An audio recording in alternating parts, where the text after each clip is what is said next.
Hello, everybody. My name is Ricardo Cabrera, and I am the operations manager for the Latino Chamber of Commerce of Boulder County. And today we have Graciela Rocha as our guest. She is the business engagement specialist for Good Business Colorado. So hi, Graciela. Welcome. Why don't you tell us a little bit about yourself? Hi, my name is Graciela Rocha. I'm the business engagement specialist for Good Business Colorado. I'm also the owner of Cela's Hair Studios, located in Commerce City. And Excellent. I'm also a mom too. Oh, okay. No, you're good. You're a mom, single mom? Yeah, I'm a single mom to a 8-year-old. And what's her daughter. name? Annalie. Annalie, wow, she must be a ball of energy. Yeah. It's like having 3 kids in one. Oh wow, yes. Well, at 8, it's like that for every parent knows this. 8 years is it's a lot of work.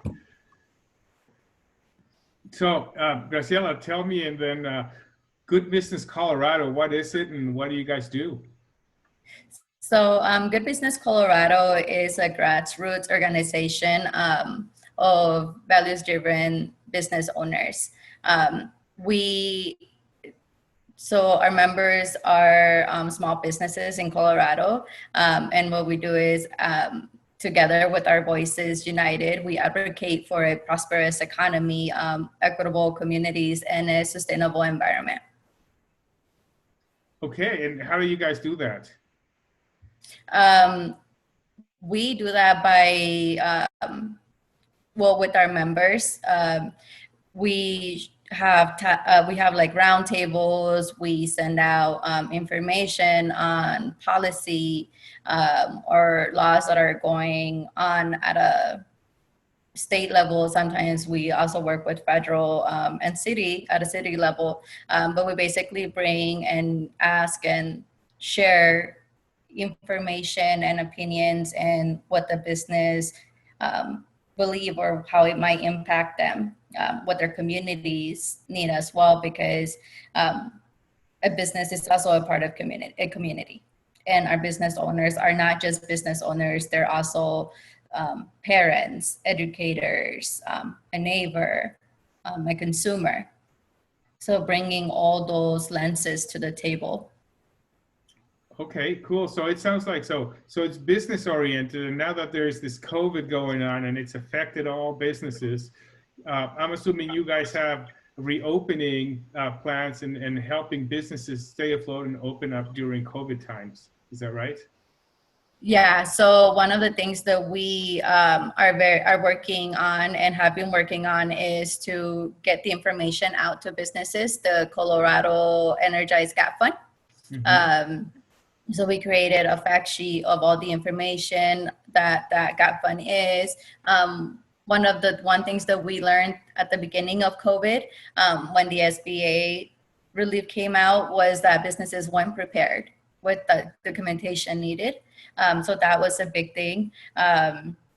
We also didn't get we got conflicting and mixed questions on the requirements of the eligibility, like are businesses gonna be asked for their immigration status, or are they only can they provide the their EIN numbers for their businesses, right? So because we couldn't get that information, a lot of businesses weren't able to apply, like either because we just didn't have the correct information and also because they weren't prepared. So that's one of the things that we try to be basically like ahead of that and try to get the information out for them. Like, what documents are you needing? If you don't have this document, the financials or the documentation you need to apply, what can we do to help? And that's also one of the things that we do. It's working with our partners. For example, in Commerce City, we have Adelante, right? So Adelante has some resources that the business community can use. And if the businesses need those type of resources, we will send them that way. if there were other partnerships that we knew about that could help businesses, we would send them their way as well.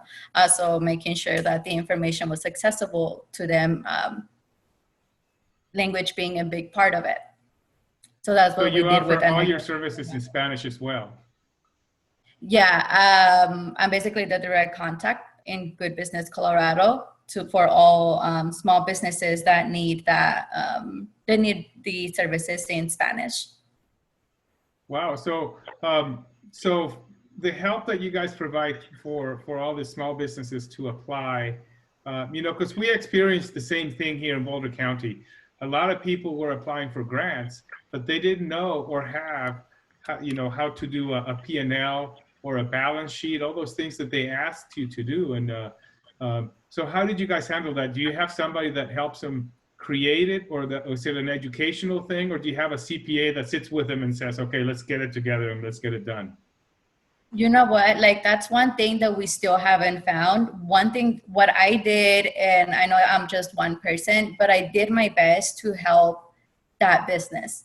You know, whatever skills I knew, because I'm also a business owner, I try to help them in that sense. And that's one thing too, that it's a big need. Like, I think a lot of organizations realize that. How do we get the businesses that don't have access to capital to get those financials, to hire a financial assistant, to hire an accountant, to handle their HR or their back office? That was one of the big issues. And I think it's still an issue. And it still hasn't been, we haven't had an answer. What we did with Good Business is we did what we could with the amount of people that we had. And that was one thing that I did, is meet with businesses one-on-one. I helped a few businesses apply for their Colorado trade name or license. They did it at first, and because of that language barrier, they didn't know that they needed to do it every year. Right? One of these businesses has a business for over 5 years. And he didn't know that he was supposed to do it every year. Yeah, the yearly filing, the form you have to file, it's a $10 thing, and it takes about 3 minutes to get it done. But you're right, if people don't know, then they go delinquent as far as the Secretary of State goes. Right. And that was one big thing with this financial relief, that you needed to be in good standing with the state and with your city. So we saw some businesses get denied because of that. And it wasn't because they just didn't want to, they just, you know, or they just didn't want to do things how they're supposed to be done. It's because they didn't know, they didn't have access to that information. They're not tech savvy. You know, during COVID, you couldn't just go and get this information in person. Everything was closed. Right. Yeah. Right. No, that's awesome. I'm so happy to hear you guys are helping so many people, and that you're doing it personally. You know, it just speaks volumes for you guys and how you're trying to help the community. So I know you guys also have a Colorado Families First ballot initiative. Can you tell us a little bit about that? Yeah, so the Colorado Families First ballot initiative, if it passes, all like businesses would be affected. What we do with Good Business Colorado is, if you want to endorse it, this is a way to endorse it. If you have questions about it or concerns, or maybe it might impact your business in not a much favorable way, we also want to hear about it, right? Because we want to bring those opinions and those voices to the table. We don't just want the voices that agree with us. If you're a small business and you're in Colorado, you are part of a community, part of a society, your voice matters. So and that's what the initiative is, to bring people to the table to talk about issues that will help improve the environment for everybody. Yeah, well, the initiative is actually the legal wording on it is it provides compensation for time off from work due to major life events, such as birth of a child, an employee's own serious illness, a serious illness of an employee's loved one. It's different than paid time off. So it's not PTO. Or PTO is like a vacation or paid sick days, because it covers extended time off.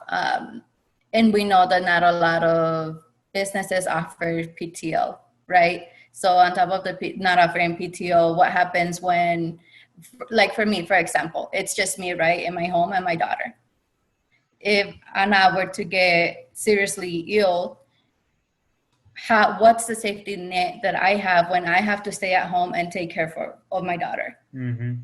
Right, because I can't take her to the hair salon if she's seriously ill, and I can't take my hair salon to my home. Right. Okay. And I don't have no other adult to take care of her. So right, it doesn't just cover me. It doesn't just cover me. Like I could opt into it if my daughter were to get seriously ill. Okay. Wow. Well, that sounds really interesting. So tell us, Graciela, how can we get a hold of you guys at Good Business Colorado? So if anybody has questions, that they can call you and get some help. You can get a lot of that information on our website. There's also contact information. They can email us, call us. I'm not sure what's best is to share that information instead of me reading out email and a phone number and people struggling to write that down. But I can provide all that information. With the Family Initiative, that information is also on our website. We also have fact sheets of both the Energize Gap Fund, the Family Initiative, and I also wanted to talk about the other task force work that I do with with Tri-County and Adams County, which basically those are webinars held every other Tuesday. And we talk about and assist with the reopening and the operation of their businesses, of people's small businesses during the COVID-19 pandemic. So it's those webinars. Yeah, go ahead. Yeah, we can put all that information. I'll put it down here on the description, and we'll put links and your phone number and your web address and your email address, and we'll do that for all the great information you shared, and for the Tri-County program that you're working with as well. We can put that all in there. And so for now, Graciela, thank you so very much. You're a breath of fresh air, and thank you for sharing all this information with us. And before we go, I have one surprise question for you. Oh, no. Oh, yes. Are you ready? Yeah. What's your favorite word? My favorite word. Yeah. I think right now, because that changes, unity. Beautiful. Excellent. Perfect. It describes everything that you talked about today and everything that I know you are, and you're a success story. And so thank you so much for the time that you shared with us, and until next time. Thank you.